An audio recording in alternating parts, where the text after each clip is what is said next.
some of the best and some of the worst that the SEC had to offer in the 2018 college football season. So grab your popcorn, get ready, sit back, and enjoy the show!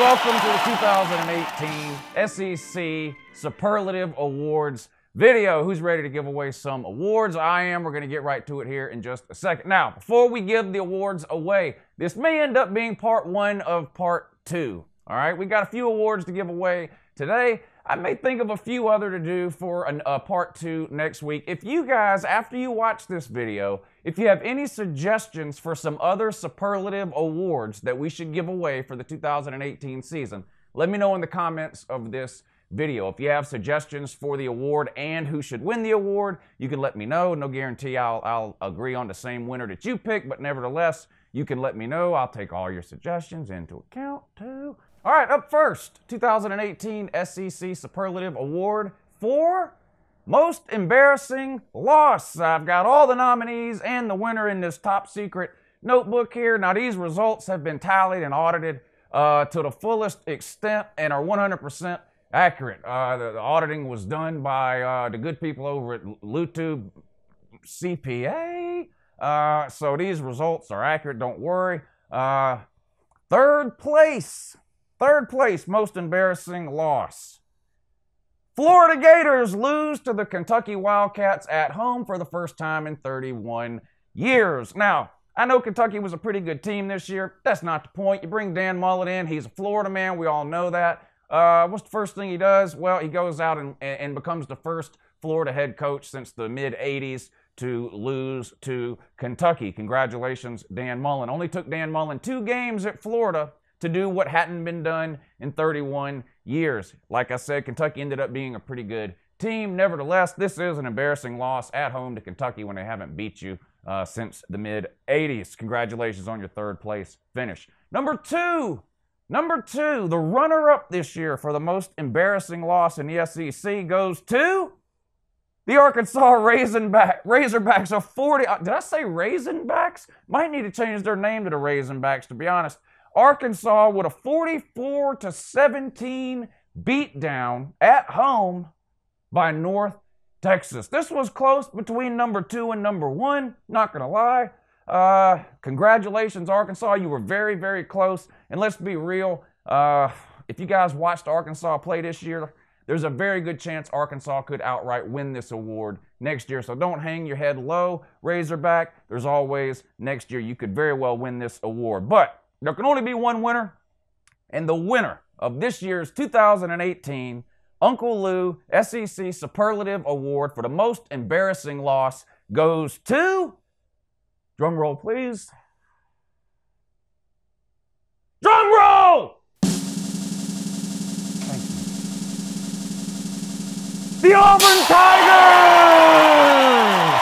Congratulations, Burners. You win this year's award for the most embarrassing loss for your defeat at home to none other than the Tennessee Vols. Now, before anybody jumps on me about the Arkansas-North Texas thing, North Texas was a pretty good team. They won 8 or 9 games. Arkansas is terrible. That's not that bad of a loss, not compared to this one. Listen, Tennessee hadn't won a game since November of 2016. They come to the barn and humiliate you 30-24. You lost at home. Tennessee had lost like 12 or 13 SEC games in a row.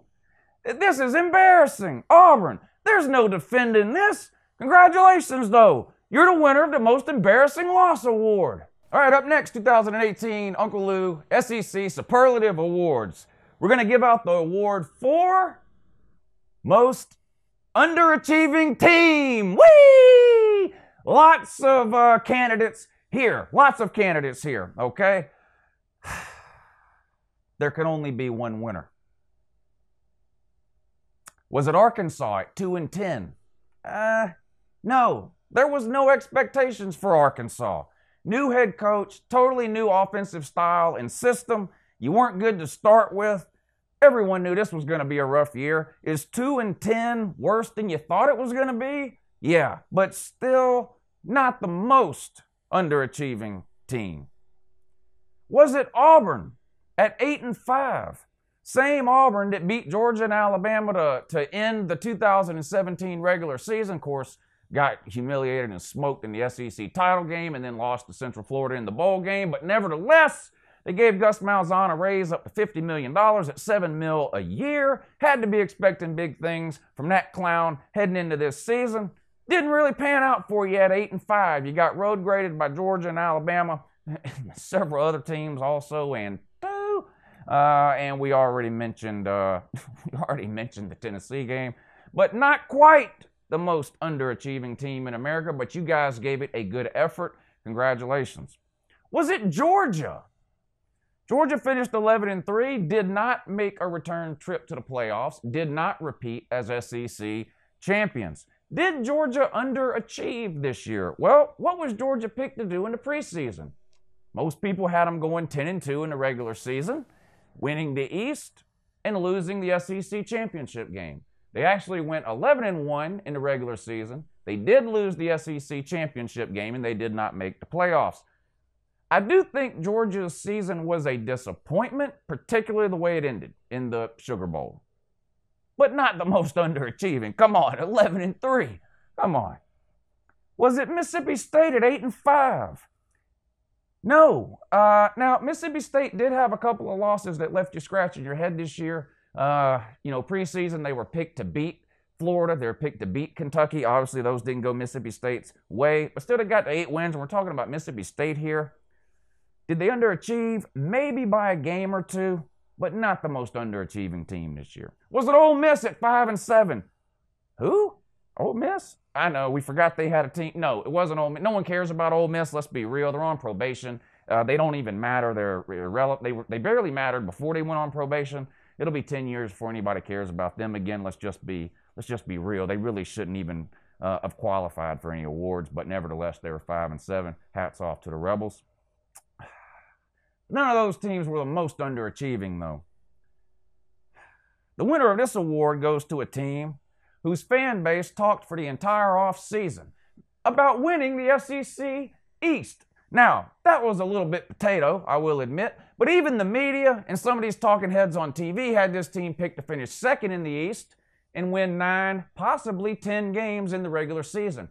In the preseason, this team was a favorite in 10 out of their 12 games. The only teams this team was not favored against heading into the season was Georgia and Clemson. And of course, you know by now I'm talking about none other than USC Junior, the South Carolina Gamecocks, who finished a humiliating and disappointing 7-6. Finished the regular season 7-5. 28-0 in the bowl game to finish at 7-6. Take the bowl game away if you want to pretend those don't matter, if you're one of those type of people. You were 7-5 in a year that most people had you winning a minimum of 9 games. You lost some head-scratching games, and really you were lucky to be 7-5. 6-6 really is what you... The Missouri game, it poured down rain. There was a 2-hour delay in that game. You ended up winning at the end or in overtime. Missouri's a better team than South Carolina, but this game was an absolute monsoon in Columbia, and you escaped with a win there. But South Carolina, you're the most underachieving team in the SEC in 2018. You were picked to finish second in the East. Your own fans thought you were going to win the East. You got blown out by Georgia and Clemson. You weren't even close to being the best team in the East. You weren't even close to being the second best team in the East. Most disappointing team in the SEC for 2018, the Gamecocks.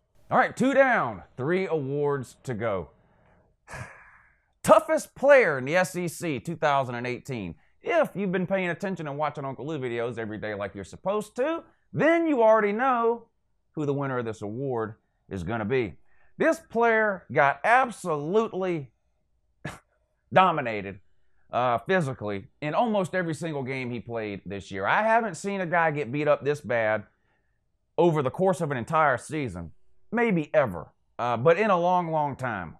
And he got banged up, he got nicked up, He even got hurt a few times. Never got injured, though. Yes, there is a difference. If you're hurt, you can play. If you're injured, you can't. Now, yeah, he had to come out a few times. This guy always went back in. This guy, quarterback for a team that I give a lot of hell to. But like I said, if you've been watching me, especially over the last couple of months, I have made this statement numerous times, and it's not trolling. It's 100% serious, and the proof is in the pudding. The winner of the 2018 Uncle Lou SEC Superlative Award for toughest player in the SEC goes to Guantanamo Bay. Jarrett Guantanamo, quarterback, Tennessee. This guy got bent in half a dozen times per game, week in and week out. Didn't matter who they were playing. This guy got absolutely brutalized. I can't tell you how many times I saw this guy get hit, and I said, well, that's it for him. He's not getting up, or if he does, he's going to have to be helped off the field. We won't see him again this game. And he continued to play week in and week out, game in and game out, play after play after play. Hats off in all seriousness. This is no kidding. I'm not even trying to be funny here. There is not a tougher player in the SEC, at least not in 2018 in my mind, than Jarrett. I'll even say his name right. Jarrett Guarantano. Congratulations, sir. You're the toughest player in the SEC for 2018. Now, we had Jarrett Guarantano lined up to be here today to accept this award in person. Unfortunately, he's not able to make it. He is full steam ahead preparing for the 2019 season, and as part of his rigorous off-season workout to prepare himself to be Tennessee's quarterback in 2019, he's getting punched in the face 500 times a day by 400-pound people in order to prepare him for what's going to happen this coming season. So he wasn't able to make it, but again, congratulations, Guantanamo Bay. All right, yin and yang. For every action, there's an equal and opposite reaction, right? What goes up must come down. The 2018 Uncle Lou SEC Superlative Award for the softest player in the SEC. And let's be real, the softest player in America. Again, if you've been watching, you already know. But this award goes to none other than Tua. Congratulations, sir. You spent half the season in the injury tent, right? All we heard all season from Alabama fans is, look how good Tua is. Imagine if he played in the fourth quarter, his numbers would be even better. He can't play in the fourth quarter. I mean, we found that out. Listen, I mean, this is as real as I can be about it. Tua is probably one of the 2 or 3 most talented players in all of college football. I mean, his talent is unbelievable. His accuracy, his deep ball is amazing. He's not scared to make any throws. He's mobile. He can run around. He makes the right reads 99.99% of the time. He makes very few turnovers. This guy is soft, people. I mean, come on. This guy had more braces on his legs this year than Forrest Gump. Knee braces, ankle brace comes off, knee brace goes on, brace on the other knee. He's healthy, he's hurt. Oh, we're going to play him against the Citadel anyway. Doesn't matter. You play him 3 quarters per usual. You take him out. Oh, he's fine. Oh, you head into this game. Oh, somebody steps on his ankle. He's hurt. You know, getting some kind of top secret ankle surgery that's only available at Alabama. I mean, this guy stayed hurt the entire season. Even the games where he played all 3 quarters without having to, get carried off the field or whatever. Between every single possession, the guy runs into the injury tent. I mean, listen, even Alabama fans know. You've never seen a player in history spend this much time in the injury tent as you did Tua Tagovailoa this year. That's just real talk about it. Like I said, I'm trying to be real here and give him his credit in terms of his talent level and ability. It's through the roof, but this guy's soft. I'm sorry, this guy's soft as Charmin. Is an NFL team going to take this guy? Probably, because the NFL is always desperate for quarterbacks. I'd be shocked this guy ever makes it through an NFL season. I don't wish injury on anybody, but it's just this guy seems like he can't avoid it. I mean, you need to wrap this dude up in a bubble in the offseason or something. I don't know. But congratulations to it to Baga. You win the SEC 2018 Uncle Lou SEC Superlative Award for the softest player. All right, the final award of the evening, the coup de grace, as it were. Last but not least, though. It might be least. I don't know. The Gus Malzahn Award, first annual Gus Malzahn Award. First time we've given this award here on the Uncle Lou SEC Superlative Awards. Now, what is the Gus Malzahn Award? I teased it a little bit yesterday. What exactly is the Gus Malzahn Award? The Gus Malzahn Award is going to go to a team or a group of fans of a team, right, whose coach can't get it done Everyone knows it, but the particular fans of that team are not yet ready to admit it to themselves, right? Imagine Tennessee in 2015, 2016, right? Butch Jones, Lyle's second, third year, whatever. We all knew he wasn't going to do anything in the SEC. We all knew he was a terrible coach who was never going to take Tennessee anywhere near an SEC title or division titles or major bowl games or anything like that. But Tennessee fans were not yet willing to admit that to themselves or other people, right? Now, of course, last year or two seasons ago, the 0-8 season, by the time that season was halfway through, yeah, they were out of the closet by then and ready to get rid of him. So, but think a year or two before that, right? Auburn fans last season, right? We all know Gus Malzahn's never taken Auburn anywhere. We know. It's just never happening, period. We know that. But because he made it to a national title game in 2013, he gets credit and benefit of the doubt from some fans. And because he lucked up and beat Georgia and Alabama last year, they gave him that huge raise. The fans were singing his praises. He's the greatest coach ever. Gus Malzahn is taking us to the promised land. Then they go out and get blown out by Georgia in the SEC title game in a game that looked like they didn't even belong on the field. I mean, that was literally like 2 days after they gave this clown that $49 million raise, and then they show up a month later or don't show up a month later and get ran out of the building by Central Florida. But Auburn fans, so you get the idea here, right? A group of fans who we all know their coach is terrible, but they're not yet willing to admit it to themselves, but we know it to be true.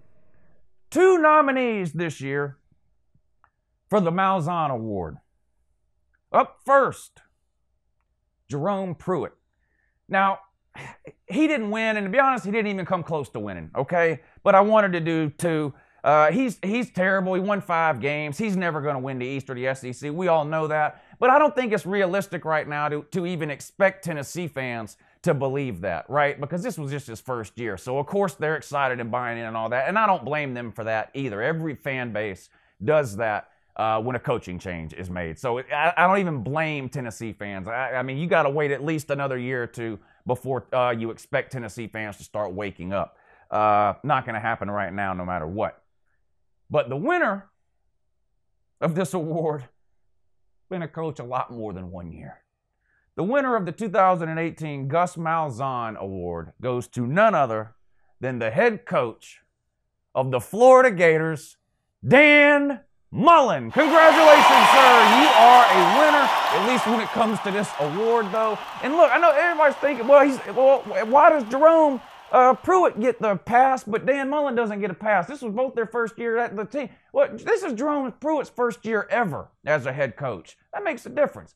This clown Mullen's been coaching in the SEC for damn near a decade. A decade. No division titles, no major bowl victories until this season. He finally picked one of those up. Congratulations for beating a demoralized Michigan team. But the point is, we all know. We've been watching Dan Mullen coach for 10 years.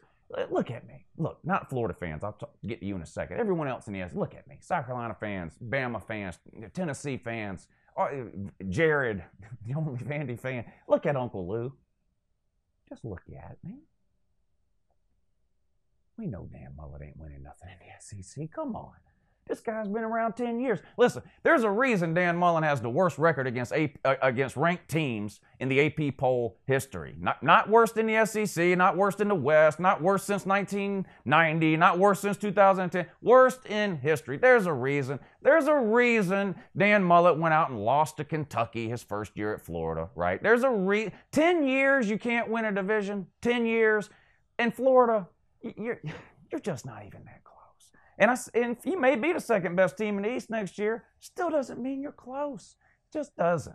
It just doesn't, okay? And, Kirby is Mark Richt. Yeah, we're going to do comments again. Addressed this yesterday, too. Kirby and Mark Richt had the same record first 3 years. Yeah, they both averaged over 10 wins a year and won SEC titles in their first 3 years as a head coach. Go look at Dan Mullen's first 3 years as a head coach at Mississippi State. How'd he do? Didn't do very good. You want another comparison? Look at Dan Mullen's first year at Florida. Compare it to Jim McElwain's first year at Florida. Record identical. You know what the difference is? McElwain won the division twice! McElwain was an SEC head coach in the SEC for a grand total of 3 seasons, and he won the division twice! Dan Mullen, the Florida man's been in the SEC for damn near a decade and ain't won the division one cotton picking time.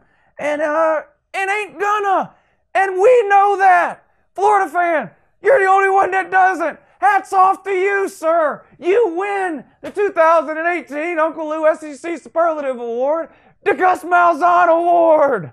All right, that's it. I appreciate you guys watching. Let me know down below what other awards you'd like to see me to do. And if we can come up with another 4 or 5 awards to do or whatever, then maybe I'll do a part 2 of this next week. Give this video a thumbs up. Share it with your friends. Today's Tuesday, live show tonight, 10 p.m. Eastern. It's a call-in show. I take phone calls from you, the viewer. Talk about college football or whatever else is on your mind. Really appreciate you guys watching. Have a great day and an even better morning, too.